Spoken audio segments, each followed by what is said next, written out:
ಒಬ್ಬ fresher site engineer ಮಾಡಿದ ತಪ್ಪಿಗೆ ಲಕ್ಷಾಂತರ ರೂಪಾಯಿ ನಷ್ಟವಾಗಬಹುದು. ನೀವು ಹೊಸ ಸೈಟ್ ಇಂಜಿನಿಯರ್ ಆಗಿದ್ದರೆ ಈ ವಿಡಿಯೋವನ್ನು ಕೊನೆಯವರೆಗೂ ನೋಡಿ. ಇಂದು ನಾನು ಹೇಳುವ 10 ವಿಷಯಗಳು ನಿಮ್ಮ ಕ್ಯಾರಿಯರನ್ನೇ ಬೇರೆ ದಿಕ್ಕಿಗೆ ತಗೊಂಡು ಹೋಗ್ಬೋದು. ನಮಸ್ಕಾರ ಸ್ನೇಹಿತರೆ, ಮುತ್ತು ಅಪ್ಪು ಬ್ಲಾಗ್ಸ್ಗೆ ನಿಮ್ಮೆಲ್ಲರಿಗೂ ಸ್ವಾಗತ. ನಾನು ಮೂರ್ತಿ ನಾಯಕ್. ಇಂತಹ ಸಿವಿಲ್ ಇಂಜಿನಿಯರಿಂಗ್ ಮತ್ತು ಸೈಟ್ ಇಂಜಿನಿಯರಿಂಗ್ಗಳ ವಿಷಯಗಳ ಬಗ್ಗೆ ತಿಳಿದುಕೊಳ್ಳಲು ನಮ್ಮ ಚಾನಲನ್ನು ಸಬ್ಸ್ಕ್ರೈಬ್ ಮಾಡಿ ಹಾಗೂ ಮೇಲೆ ಕಾಣಿಸುವಂಥ ಬೆಲ್ ಐಕನನ್ನು ಒತ್ತಿ. ಸೊ ಬನ್ನಿ ಆ 10 ತಪ್ಪುಗಳ ಬಗ್ಗೆ ತಿಳಿದುಕೊಳ್ಳೋಣ. ಡ್ರಾಯಿಂಗ್ ಓದದೆ ಕೆಲಸ ಸ್ಟಾರ್ಟ್ ಮಾಡಬೇಡಿ. ಸೈಟ್ನಲ್ಲಿ ಕೆಲಸ ಸ್ಟಾರ್ಟ್ ಮಾಡುವಾಗ ಫಸ್ಟು ಡ್ರಾಯಿಂಗ್ನ ನೀಟಾಗಿ ಅರ್ಥ ಮಾಡ್ಕೊಳ್ಳಿ, ಓಕೆನಾ? ಡ್ರಾಯಿಂಗ್ ಅರ್ಥ ಆಗಿಲ್ಲ ಅಂದರೆ ಕೆಲಸ ಸ್ಟಾರ್ಟ್ ಮಾಡ್ಸೋಕ್ಕೆ ಹೋಗಬೇಡಿ. ನಿಮಗೆ ಗೊತ್ತಿಲ್ಲ ಅಂದರೆ ನಿಮ್ಮ ಸೀನಿಯರ್ಸಿಗೆ ಕೇಳಿ, ಅವರು ಹೇಳಿಲ್ಲ ಅಂದರೆ ಕೆಲಸ ಸ್ಟಾರ್ಟ್ ಮಾಡೋಕ್ಕೆ ಹೋಗಬೇಡಿ. ಸೈಟ್ನಲ್ಲಿ ಕೆಲಸ ಸ್ಟಾರ್ಟ್ ಮಾಡುವ ಮುಂಚೆ ಡ್ರಾಯಿಂಗ್ನ ನೀಟಾಗಿ ಅರ್ಥ ಮಾಡ್ಕೊಳ್ಳಿ, ಓಕೆನಾ? ಸ್ಟ್ರಕ್ಚರಲ್ ಡ್ರಾಯಿಂಗು ಮತ್ತು ಆರ್ಕಿಟೆಕ್ಚರಲ್ ಡ್ರಾಯಿಂಗು ಎರಡನ್ನು ಕಂಪೇರ್ ಮಾಡಿ ನೀಟಾಗಿ ಅರ್ಥ ಮಾಡ್ಕೋಬೇಕು, ಓಕೆನಾ? ಯಾವಾಗಲೂ ಡ್ರಾಯಿಂಗ್ ರಿವಿಷನ್ ನಂಬರ್ನ ನೋಡಬೇಕು, ಓಕೆನಾ? ನೀವು ಹಳೆ ಡ್ರಾಯಿಂಗ್ ತಗೊಂಡು ಕೆಲಸ ಸ್ಟಾರ್ಟ್ ಮಾಡಿದರೆ ಅದು ದೊಡ್ಡ ಲಾಸ್ ಅಂತೂ ಆಗುತ್ತೆ ನಿಮಗೆ, okay? Second point, level checking. Concrete ಹಾಕುವ ಮೊದಲು ಲೆವೆಲ್ ಚೆಕ್ ಮಾಡಲೇಬೇಕು, ಅದು ಕಂಪಲ್ಸರಿ, ಓಕೆನಾ? ನಾವು ಸೈಟಲ್ಲಿ 2 ಇನ್ಸ್ಟ್ರೂಮೆಂಟ್ ಆಲ್ಮೋಸ್ಟ್ ಯೂಸ್ ಮಾಡ್ತೀವಿ. ಒಂದು ಆಟೋ ಲೆವೆಲಿಂಗು, ಇನ್ನೊಂದು ಟೋಟಲ್ ಸ್ಟೇಷನ್. ಸೊ ಸರ್ವೇರ್ ಬಂದು ಏನಾದರೂ ಟೋಟಲ್ ಸ್ಟೇಷನ್ ತೊಗೊಂಡು ಬಂದು, ಸೊ ಸರ್ವೇರ್ ಬಂದು ಪಾಯಿಂಟ್ ಕೊಟ್ಟು ಹೋಗಿದ್ರೆ ಓಕೆ, ಲೆವೆಲ್ಸ್ ಎಲ್ಲ ಕೊಟ್ಟೋದ್ರೆ. ಬಟ್ ಸರ್ವೇರ್ ಅವೈಲಬಿಲಿಟಿ ಇಲ್ಲ ಅಂತಂದರೆ ನೀವೇ ಆಟೋ ಲೆವೆಲಿಂದ ಲೆವೆಲ್ ತೊಗೋಬೇಕು ಆ್ಯಂಡ್ ಅದಕ್ಕೆ ಲೆವೆಲ್ ಕೊಡಬೇಕು, ಓಕೆನಾ? Third point, steel reinforcement check ಮಾಡಬೇಕು. ಕಾಂಕ್ರೀಟ್ ಹಾಕುವ ಮೊದಲು ಸ್ಟೀಲ್ ರಿಎನ್ಫೋರ್ಸ್ಮೆಂಟ್ ಎಲ್ಲ ಕರೆಕ್ಟಾಗಿ ಅದನ್ನು ಚೆಕ್ ಮಾಡಬೇಕು, ಓಕೆನಾ? ಅದರಲ್ಲಿ bar diameter, lapping length, spacing, cover block, binding ಕರೆಕ್ಟಾಗಿ ಮಾಡಿದಾರ ಇಲ್ಲ ನೋಡಬೇಕು, okay? Next fourth point, concrete quality test. ಅದರಲ್ಲಿ 2 ಬರ್ತವೆ. ಕಾಂಕ್ರೀಟ್ ಬಂದಮೇಲೆ ಅದರಲ್ಲಿ 2 ಬರ್ತವೆ. ಒಂದು ಸ್ಲಮ್ ಟೆಸ್ಟು, ಇನ್ನೊಂದು ಕ್ಯೂಬ್ ಟೆಸ್ಟು. ಸೊ ಫಸ್ಟ್ ನೀವು ಕಾಂಕ್ರೀಟ್ ಬಂದ ತಕ್ಷಣ ಸ್ಲಮ್ ಟೆಸ್ಟ್ನ ಮಾಡಬೇಕು, ಓಕೆನಾ? ಸ್ಲಂಪ್ ಅಂದರೆ ಕಾಲೇಜಲ್ಲಿ ನೀವು ಮಾಡಿರ್ತೀರ, ಆಲ್ಮೋಸ್ಟ್ ಗೊತ್ತಿರುತ್ತೆ. ಅದನ್ನೇ ನಾವು ಇಲ್ಲಿ ಪ್ರಾಕ್ಟಿಕಲ್ ಆಗಿ ಮಾಡಬೇಕಾಗತ್ತೆ.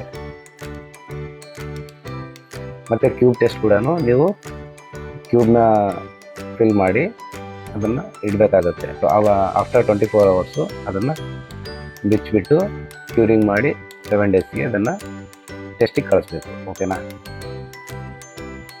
ಫಿಫ್ತ್ ಪಾಯಿಂಟು, ಫಸ್ಟು ಸೇಫ್ಟಿ ರೂಲ್ಸ್ನ ಇಗ್ನೋರ್ ಮಾಡಬಾರ್ದು, ಓಕೆ? ಇದು ಮೇನ್ ನಿಮಗೆ ವರ್ಕ್ ಪ್ಲೇಸಲ್ಲಿ ಮೇನಾಗಿ ಯಾವುದಪ್ಪ ಅಂದರೆ ಹೆಲ್ಮೆಟು, ಸೇಫ್ಟಿ ಶೂಸು, ಜಾಕೆಟ್ಸು ಮತ್ತು ಗ್ಲೌಸ್, ಓಕೆನಾ? ಇವೆಲ್ಲ ಹಾಕ್ಕೊಂಡೆ ಕೆಲಸ ಮಾಡಿಸ್ಬೇಕು. ನೆಕ್ಸ್ಟ್ 6th ಪಾಯಿಂಟು, ಮೆಜರ್ಮೆಂಟ್ ಇಲ್ಲದೆ ಬಿಲ್ ಅಥವಾ JMR ಬರೀಬಾರ್ದು, ಓಕೆನಾ? ಮೆಜರ್ಮೆಂಟ್ ತಗೊಂಡೆ JMR ಬರೀಬೇಕಾಗತ್ತೆ. ಮತ್ತು ಅದರಲ್ಲಿ ನಾವು ಡೈಲಿ DPR ರಿಪೋರ್ಟ್ನ ಬರ್ಕೋಬೇಕು. 7th ಪಾಯಿಂಟ್, ಲೇಬರ್ ಜೊತೆ ಕೋಪದಿಂದ ಮಾತಾಡಬಾರ್ದು. ಲೇಬರ್ ಜೊತೆ ಪ್ರೀತಿಯಿಂದ ಮಾತಾಡಿ. ಒಳ್ಳೆಯ ಕಮ್ಯುನಿಕೇಷನ್ ಇದ್ದರೆ ನಿಮ್ಮ ಕೆಲಸ ವೇಗವಾಗಿ ಸಾಗುತ್ತೆ, ಓಕೆನಾ? ನೀವು ಕೋಪದಿಂದ ಮಾತಾಡಿದರೆ ಅವರಿಗೆ ಆ ಕೆಲಸ ಮಾಡೋಕ್ಕೆ ಇಂಟ್ರೆಸ್ಟ್ ಬರಲ್ಲ ಅಥವಾ ಜಗಳಗಳಾಗ್ಬೋದು. ಸೊ ಅವಾಯ್ಡ್ ಮಾಡಿ, okay? Next 8th point, check list follow ಮಾಡದೆ ಅಪ್ರೂವಲ್ ಕೊಡಬೇಡಿ, ಓಕೆನಾ? ಚೆಕ್ ಲಿಸ್ಟ್ ಫಾಲೋ ಮಾಡಲೇಬೇಕು ಕಂಪಲ್ಸರಿ, ಇಲ್ಲಾಂದರೆ ಅಪ್ರೂವಲ್ ಕೊಡೋಕ್ಕೆ ಹೋಗಬೇಡಿ. ಚೆಕ್ ಲಿಸ್ಟ್ನಲ್ಲಿ ಅದರದ್ದೇ ಆದ ಎಲ್ಲ ಫಾರ್ಮ್ಯಾಟ್ಸ್ ಇರ್ತವೆ. ಫಾರ್ಮ್ ವರ್ಕ್ ಅಂದರೆ shuttering work, reinforcement work, cover block ಹಾಕಿದಾರ ಇಲ್ಲ, ಅದೊಂದು ಸ್ಟೀಲ್ ಕರೆಕ್ಟಾಗಿ ಕಟ್ಟಿದಾರ ಇಲ್ಲ ಅಂತೇಳಿ. Form work, reinforcement work, cover blocks, level ಕರೆಕ್ಟಾಗಿ ಐತಿ ಇಲ್ಲ ಚೆಕ್ ಮಾಡಬೇಕು. ಆಮೇಲೆ ಲೈನ್ ಅಲೈನ್ಮೆಂಟ್ ಎಲ್ಲ ಕರೆಕ್ಟಾಗಿದೆಯಲ್ಲ ನೋಡಿ ಚೆಕ್ ಮಾಡಿ ಸೈನ್ ತೊಗೋಬೇಕು ವಿತ್ ಎಲ್ಲರದು. ಯಾರ್ದು ಅಂದರೆ ಎಲೆಕ್ಟ್ರಿಕಲ್ದು ಅವ್ರದ್ದು ತೊಗೋಬೇಕು, ಮೆಕ್ಯಾನಿಕಲ್ ಅವ್ರದ್ದು ತೊಗೋಬೇಕು. ಏನಾದರೂ ಓಪನಿಂಗ್ಸ್ ಇದ್ದರೆ ಅವೆಲ್ಲ ಬಂದು ಅವರು ಚೆಕ್ ಮಾಡಿ ಅದರಲ್ಲಿ ಸೈನ್ ಮಾಡಿ ಕೊಡ್ತಾರೆ. ಆಮೇಲೆ ನೀವು ಕಾಂಕ್ರೀಟ್ನ ಸ್ಟಾರ್ಟ್ ಮಾಡಬೇಕಾಗತ್ತೆ. ಇದು ನಿಮಗೆ ಮೇನ್ ಪಾಯಿಂಟು. ನಿಮಗೆ ಇದು ಮಾಡಲೇಬೇಕು ಕಂಪಲ್ಸರಿ, ಓಕೆನಾ? ಇದಿದ್ರೇ ನಿಮಗೆ ಕರೆಕ್ಟಾಗಿ ನೀವು ಸೈಟಲ್ಲಿದ್ದೀರಾ, ವರ್ಕ್ ಮಾಡ್ತಾ ಇದ್ದೀರಾ ಅಂತೇಳಿ ಅವರಿಗೂ ಗೊತ್ತಾಗುತ್ತೆ. ಆ್ಯಂಡ್ ಕಮ್ಯುನಿಕೇಟ್ ಮಾಡೋಕ್ಕೂ ಚೆನ್ನಾಗಿರುತ್ತೆ. ಆ್ಯಂಡ್ ನಿಮ್ಮ ಬಿಲ್ಲಿಗೂ ಇದು ಸಂಬಂಧಪಡುತ್ತೆ, ಓಕೆನಾ? ಸೈಟ್ ಫೋಟೋಸ್ ತೆಗೆದುಕೊಳ್ಳೋದನ್ನು ಮರಿಬೇಡಿ. ಬಿಫೋರ್ ವರ್ಕ್ ಅಂದರೆ ಕೆಲಸ ಮಾಡುವ ಮುಂಚೆ, ಮತ್ತು ಡ್ಯೂರಿಂಗ್ ವರ್ಕ್ ಅಂದರೆ ಕೆಲಸ ಮಾಡ್ತಾ ಇರಬೇಕಾದ್ರೆ, ಆಮೇಲೆ ಆಫ್ಟರ್ ವರ್ಕ್ ಕೆಲಸ ಮುಗಿದ ಮೇಲೆ ಕಂಪಲ್ಸರಿ ಇವು 3 ಫೋಟೋಸ್ನ ನೀವು ಇಟ್ಕೊಳ್ಳೇಬೇಕು. ಇವೆಲ್ಲವೂ ನಿಮಗೆ ನಿಮ್ಮ ಬಿಲ್ಲಿಗೆ ಮತ್ತು JMRಗೆ ಮತ್ತು ಎಲ್ಲ ಕಡೆನೂ ಅದು ಡಾಕ್ಯುಮೆಂಟರಿಗೆ ಯೂಸ್ ಆಗುತ್ತೆ. ಇದು ನಿಮಗೆ ಮೇನ್ ಪಾಯಿಂಟು. 10th ಒನ್ ಇದು ಹೇಳ್ತೀನಲ್ಲ, ಇದೇ ಮೇನ್, ಇದು ಲಾಸ್ಟು. ಇನ್ನೂ ಭಾಳ ಇದ್ದಾವೆ, ಬಟ್ ಇವತ್ತಿನ ಈ ವಿಡಿಯೋದಲ್ಲಿ ಈ ಪಾಯಿಂಟ್ ಲಾಸ್ಟ್, ಓಕೆನಾ? ಎಲ್ರಿಗೂ ನಾಚಿಕೆ ಇರುತ್ತೆ, ನಾಚಿಕೆ ಪಡಬೇಡಿ. ಯಾರ ಹತ್ರನೂ ಒಂದು ಕಲಿಯೋದಿತ್ತು ಅಂದರೆ ಅವರಿಗೆ ಕೇಳಲು ನಾಚಿಕೆ ಪಟ್ಕೋಬಾರ್ದು.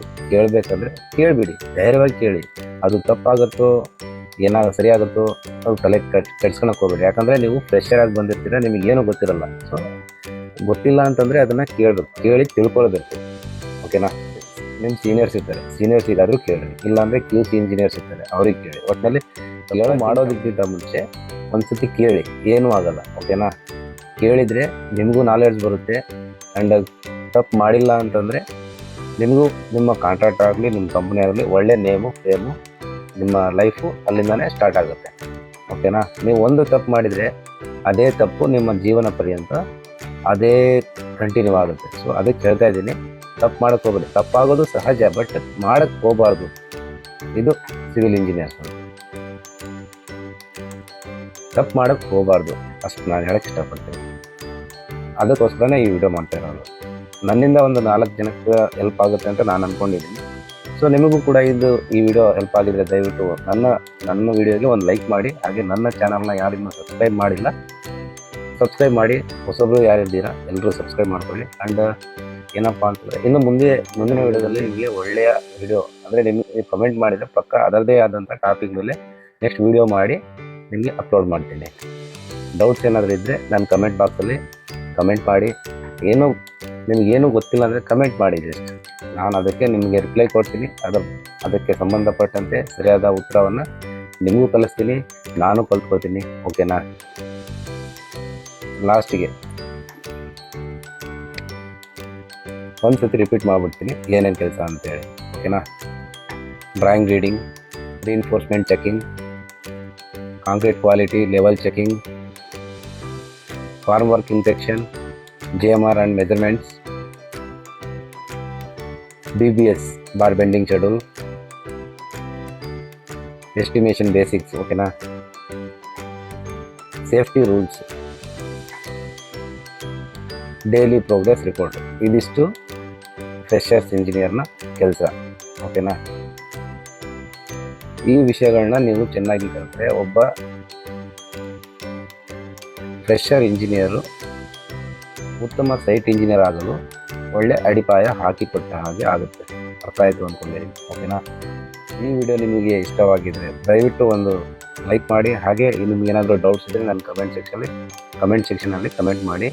ಏನೇ ಡೌಟ್ ಇದ್ದರೂ ಸಿವಿಲ್ ಇಂಜಿನಿಯರಿಂಗ್ಗೆ ಸಂಬಂಧಪಟ್ಟಂತೆ ನಾನು ನಿಮಗೆ ಆನ್ಸರ್ ಮಾಡ್ತೀನಿ, ಓಕೆನಾ? ಸೊ ಯಾರಿನ್ನೂ ನಮ್ಮ ಚಾನಲ್ಗೆ ಸಬ್ಸ್ಕ್ರೈಬ್ ಮಾಡಿಲ್ಲ ದಯವಿಟ್ಟು ಸಬ್ಸ್ಕ್ರೈಬ್ ಮಾಡಿ. ಹಾಗೆ ಬೆಲ್ ಐಕನ್ ಒತ್ತಿ. ಸೊ ನೆಕ್ಸ್ಟ್ ವಿಡಿಯೋದಲ್ಲಿ ಮತ್ತೆ ಸಿಗೋಣ, ಓಕೆನಾ? ಟೇಕ್ ಕೇರ್, ಬಾಯ್ ಬಾಯ್.